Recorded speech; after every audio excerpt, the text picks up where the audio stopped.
That two-tone split, forest green over desert tan, isn't a color story. That's a survival brief translated directly into bodywork. By the end of this video, you'll understand precisely why the Silverado ZRX Overland exists, and it has almost nothing to do with the consumer truck market, not originally. There's one engineering decision in this cabin that no production full-size American truck has ever attempted at the factory level. It's in plain sight, and once I explain what it actually does, the price tag on this truck starts making a very different kind of sense. Is the premium justified? I'll give you a straight answer, but it's going to depend entirely on what truck ownership looks like in your life. We're covering the two-tone exterior architecture, an interior that belongs in a different vehicle class entirely, and a powertrain story that isn't getting the attention it deserves. And there's a backstory here that didn't start in a Detroit boardroom. Here's what stops me cold, and it's not the rooftop tent, and it's not the light bar. It's the headliner, a full-run Alcantara ceiling on a production truck purpose-built for multi-day wilderness camping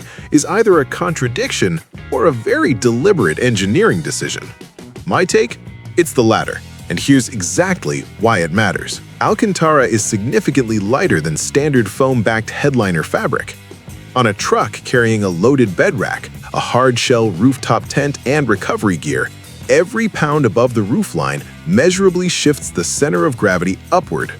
Reducing unsprung mass above the beltline is a stability decision, not a luxury one. Speculative tech number 1, a nano-hydrophobic Alcantara treatment with integrated phase change thermal backing. The material is woven with micro-encapsulated PCM fibers that absorb ambient heat during the day and release it slowly overnight, passively retaining cabin warmth without idling the engine. Aerospace interiors have used phase change thermal management for 15 years. No production truck has brought it to the headliner, until now apparently. That tells you how seriously they thought about the ceiling. Let's talk about what's underneath it. Step inside and the material story gets more deliberate, not less. Front seats carry full perforated cognac leather with hexagonal embossing pressed into every bolster surface. And the Chevy bow tie is debossed directly into the headrest. That's a level of craft that signals intent. This isn't a work truck with upgraded upholstery. This is a purpose-built long-haul interior. The second row confirms it. Full-width cognac leather bench, hexagonal embossing carried through consistently, rear HVAC controls integrated into the back of the center console, and enough legroom back there that the second passenger isn't a punishment seat. For anyone who's put a 6-foot adult in the back of a previous generation Silverado crew cab for a 7-hour drive, this is a meaningful upgrade. The door panels tell the complete story. Carbon fiber cap at the top, structural, lightweight, and dimensionally stable across temperature extremes. Alcantara midsection,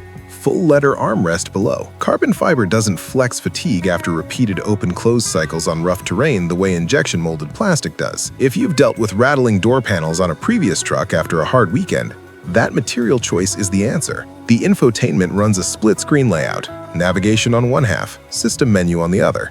What stands out to me is a button labeled ICE node on the lower control panel. Speculative tech number 2, an adaptive overnight management system that integrates with external temperature sensors and weather data to automatically cycle window defrost, interior circulation, and 12V draw during multi-night camping stays. Keeping a crew of 4 comfortable overnight without a generator and without draining your starting battery is a real problem. This is a plausible factory solution. Where I think they've left something on the table, the infotainment display is approximately 10 to 11 inches, conservative for a truck at this specification. At this price bracket, I'd expect 13 inches minimum with dedicated off-road and camp mode readouts. There's real estate on that dash for a larger unit, and it's not being used. The cabin earns its specification, but there's a piece of this story the interior doesn't tell you, and it's the one that explains why this truck exists at all. Here's what I can tell you about the origin of this program. The brief reportedly came from a guided wilderness expedition operator, the kind that runs 7-day backcountry trips where vehicle failure isn't an inconvenience, it's an emergency. That requirement changed 3 specific engineering decisions on this truck. You've seen one of them. The second one lives under the hood. Start with the two-tone split. Forest green upper body, desert tan lower. The color break runs precisely along the fender line, which is also where the bolted flare system begins. Those flares are bolted, not bonded. Trail damage to a bonded flare means bodywork and paint. Bolted flares mean a socket set and 20 minutes. That's a working truck decision, wearing a luxury paint scheme. Front fascia, functional hood vent for sustained high-load heat rejection.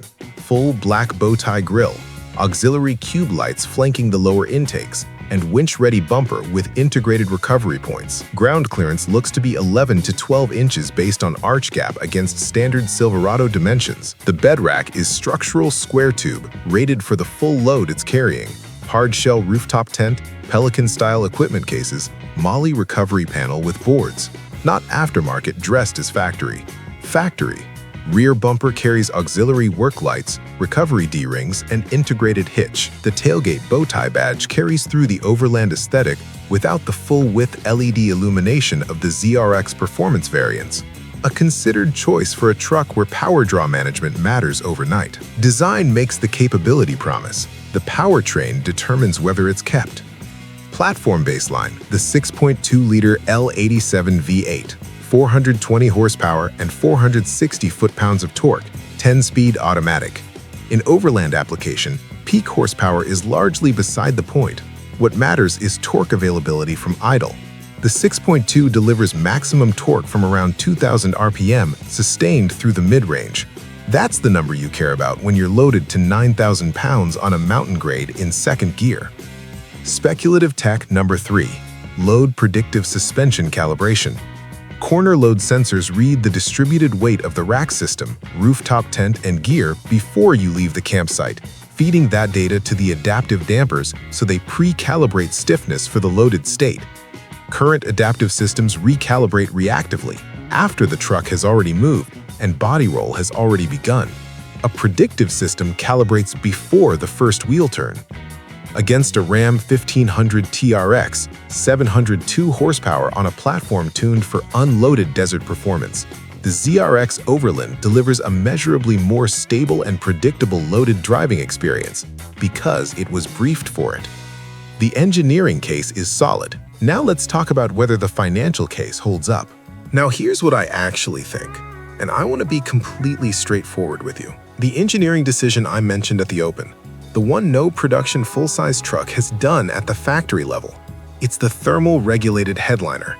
Passive overnight heat retention without engine idle. That's the 7-day expedition brief showing up in the ceiling of a truck you can walk into at a Chevrolet dealer.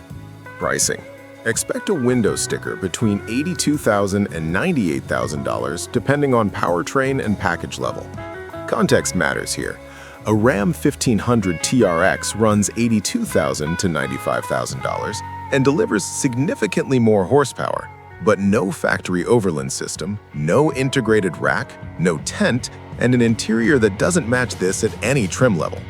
A Ford F-150 Raptor R lands around $82,000 with genuine off-road credentials, but nothing approaching this cabin specification or camping integration from the factory line.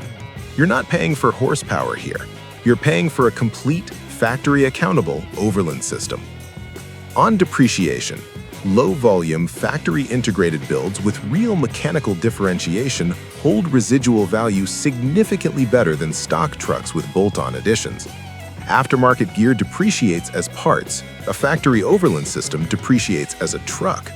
If you're planning a 5-year hold, that distinction is worth running the numbers on before you dismiss the sticker. Here's the call. If you run multi-week Overland trips, need a crew cab that sleeps 2 on the roof and 4 inside without a hotel, and want factory accountability for every component, this is the most complete Overland platform available from an American manufacturer right now. Full stop. If your camping is occasional and your trails are mild, the standard ZR2 saves you $30,000 and covers 75% of the use case. The Expedition Brief. The Alcantara headliner. It was never about luxury. It was about keeping a crew warm overnight without burning fuel. Now you have the full picture. At the open, I said that two-tone split was a survival brief translated into bodywork. Having walked the full engineering story, I'd say that was more accurate than I intended. I genuinely like your take, especially if you've done serious multi-day Overland trips or built out a Silverado for camping. Drop it below. ZRX Overland versus the Ram 1500 TRX? That's the next one. If this kind of no-nonsense analysis is what you're here for, subscribe. See you then.